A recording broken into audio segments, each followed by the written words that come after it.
Una sa lahat, gusto kong sabihin na nakikiramay ako sa buong pamilya. Walang madaling salita pagka nawalan tayo ng mahal sa buhay.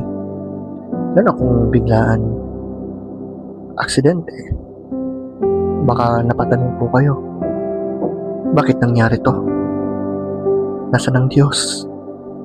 If God is good, bakit niya pinayagan ito? May pag-asa ba pagkatapos ng kamatayan? You see, valid ang mga questions na yan.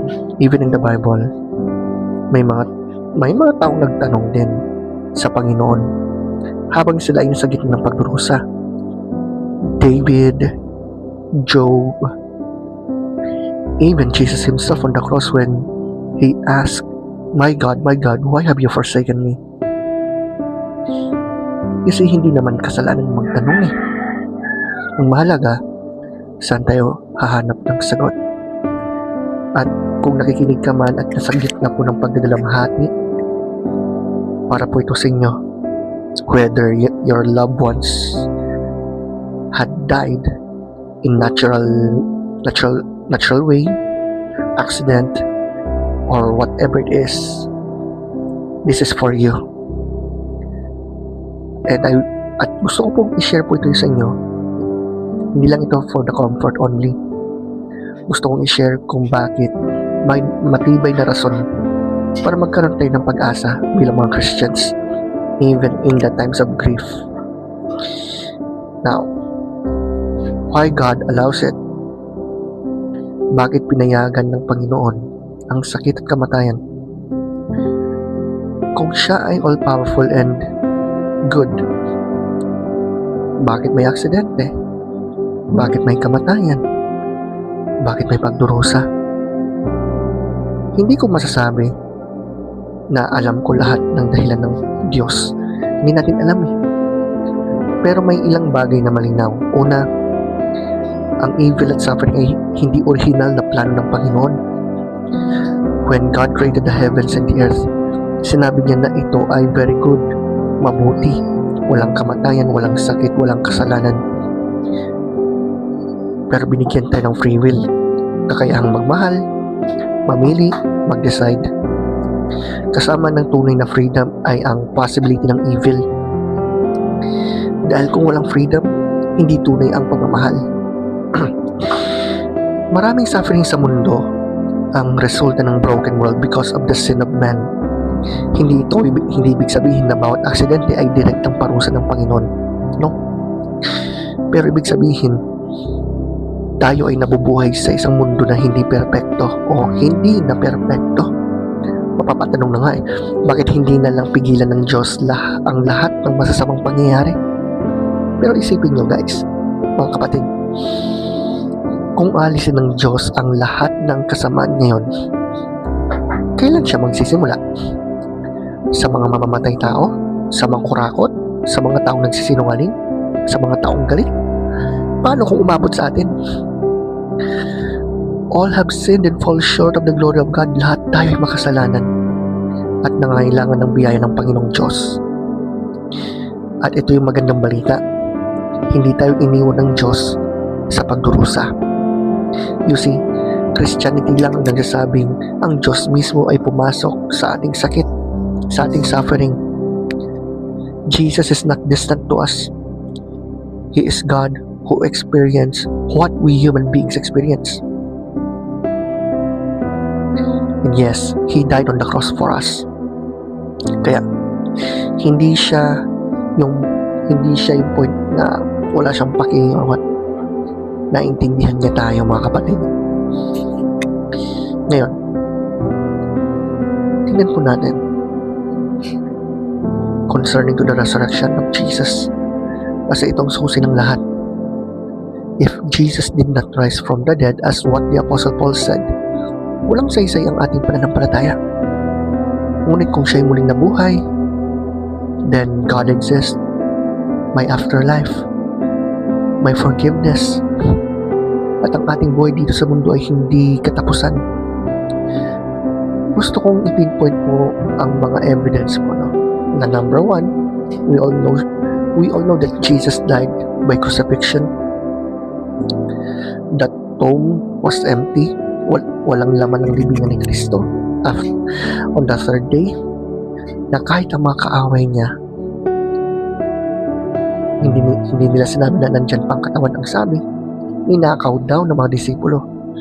Kasi empty talaga ang tomb.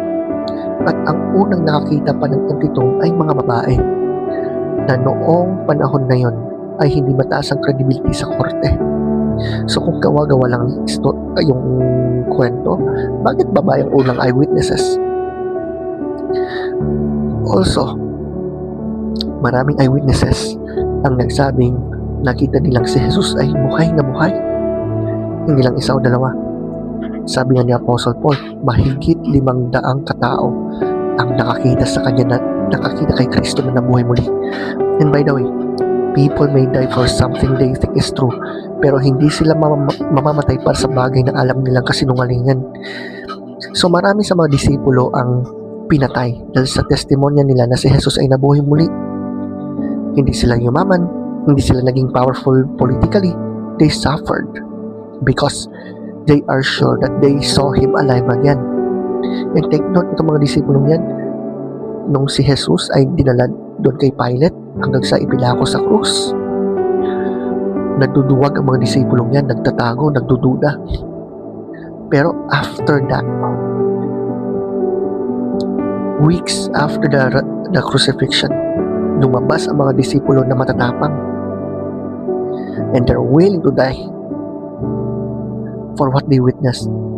So what is the best explanation of that? Anong dahilan ng kanilang transformation? Bukod dyan, si Saul of Tarsus, dating persecutor ng mga Kristiyano, pinapatay niya talaga, inaprobahan niya na ang mga Kristiyano ay dapat mamatay. Pero bakit siya naging pinaka mahalagang misyonero ng Christianity? Dahil sa kanyang pahayag na nasaksihan niya ang Kristong Panginoon na nabuhay muli. Ngayon, Bible lang naman ang source. Pero tandaan po natin, ang New Testament ay hindi simpleng religious book lang. Collection ito ng eyewitness testimonies. May mas maraming manuscript evidence ang New Testament kaysa sa anumang ancient documents. At ang mga accounts ay naisulat habang buhay pa ang mga nakasaksi. Kung mali ang claims nila, then madali sana sila madebunk. In short, it points out that Christianity is evidence-based faith. Hindi po bulag ang pananampalataya. Hindi sinasabi ng Biblia, maniwala ka kahit walang dahilan. Sabi nga ni Apostle Paul at ng iba pang mga passages from the Bible, test the spirit, test the evidence. Ngayon, sa mga kapatid, mga kaibigan, mga kamag-anak na nagdadalamhati, makinig po kayo. Pakinggan natin. Kung si Jesus ay nabuhay muli, ibig sabihin, hindi final ang kamatayan. Oo, masakit. Masakit. Nagdadalamhati tayo dahil sumakabilang buhay ang mga mahal natin sa buhay. Normal yun. Kahit si Jesus umiyak nung si Lazarus ay namatay. Diba? Jesus wept. Sabi nga ng John 11:35. Pero para sa mga Christians, ang kamatayan ay hindi goodbye forever. Kumbaga, see you again. Jesus said in John 11:25, I am the resurrection and the life. Whoever believes in me, though he die, yet shall he live. Hindi po ito nangangahulugang mawawala agad ang sakit. Pero ibig sabihin, may pag-asa tayo sa gitna ng sakit. At sa mga pamilya ng mga kamag-anak o mga close friends, relatives o mga miyembro ng pamilya na ayan, nakakaranas po ngayon ng pagdadalamhati, dulot po ng kamatayan ng kanilang mga mahal sa buhay. Hindi man natin maintindihan lahat ng dahilan ngayon. Hindi tayo iniwan ng Diyos. Nakikita niya ang bawat luha, naririnig niya ang bawat panalangin, at malapit siya sa mga pusong durog. Kaya mga kapatid, Hindi hindi po yung tanong na bakit namatay ako, kundi handa ba tayo kapag oras na natin? I remember the story of my auntie kung saan yung last night nga, asawa siya ng uncle namin na pumanaw last time due to an accident. Before that, nagkasakit yung uncle namin.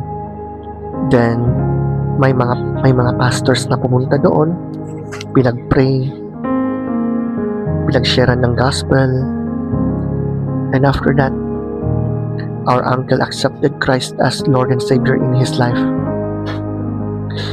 Oo, ayun, nakalagpas siya dun sa pagkakasakit. Unfortunately, nangyari yung aksidente. Pero sabi nga ni auntie, at maging yung mga anak niya, mas okay na rin yun dahil hindi na siya makakaranas ng sakit, ganyan. At saka kung sakali daw na mabuhay or what, comatose naman. Now I realized, bakit kaya ganun yung kanilang mindset? Kasi they know na yung kamatayan, hindi yan nangahulugan na tapos na talaga. Kaibigan, alam nyo, lahat tayo harap sa kamatayan balang araw. Bata man, matanda, babae, lalaki, may ngipin man wala. Kahit ikaw ay edukado, kahit ikaw ay itinuturing na mangmang ng lipunan, or whoever you are, lahat tayo ay harap sa kamatayan balang araw. Hindi tayo maliligtas dahil mabait tayo. Hindi tayo maliligtas dahil relihiyoso tayo. Hindi tayo maliligtas dahil nagsisimba tayo. Although, mahalaga naman yun. Pero hindi tayo maliligtas sa mga ganyan. Naligtas tayo dahil kay Jesus, ang ating Panginoon at tagapagligtas. Lahat tayo ay makasalanan at ang kabayaran nito ay kamatayan.